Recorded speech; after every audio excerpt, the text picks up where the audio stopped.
квартал этого года, то рост товарооборота между Латвией и Беларусью вырос почти в 4 раза и составил 839 миллионов долларов. Это о чем-то говорит.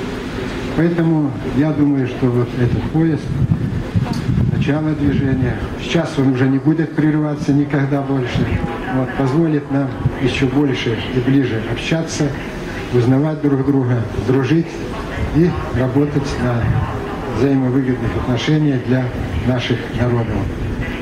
В добрый путь нашему поезду. Спасибо. Paldies, paldies Gerasimenko kungs par labajiem vārdiem.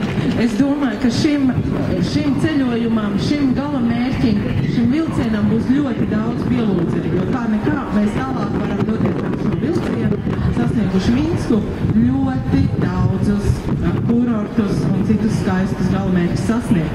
Bet kāds ir bijis darbs, lai sasniegtu šo projektu līdz šai stadijai, vislabāk jau zina tomēr Latvijas dzelzceļš, jo mums, es arī esmu Latvijas dzelzceļš, bija viens no tiem smagākajiem darbiem šai jomā.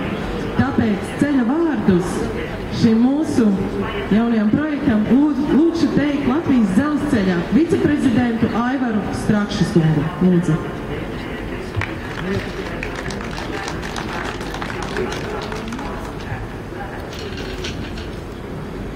Godājamās ekscelences, ministra kungs, cienījamie klātesošie kolēģi. Man ir liels prieks būt kopā ar jums šajā dienā, jo Latvijas dzelzceļam tie ir lieli svētki. Mēs atkal esam sākuši veidot jaunas starptautisko pasažieru līnijas. Un šī ir pirmā, un cerams, ka tā būs veiksmīga, un tad arī turpinājums būs citiem galapunktiem. Šīs projekts mums ir, var teikt, dāvana Latvijas ekonomikai, jo mēs dodam iespēju turistiem nonākt Rīgā, jo kam tad mums vajadzīgas tās visas viesnīcas, restorāni un bāri, ja viņi stāv tukši.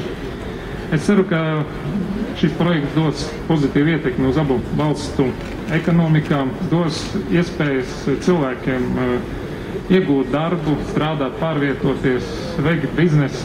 Un tāpēc es gribētu varbūt tādas lietiškas nokats arī pabeigt savu runu un vēlreiz pateikties visiem, kas ir ieguldījuši savu darbu un jo sevišķi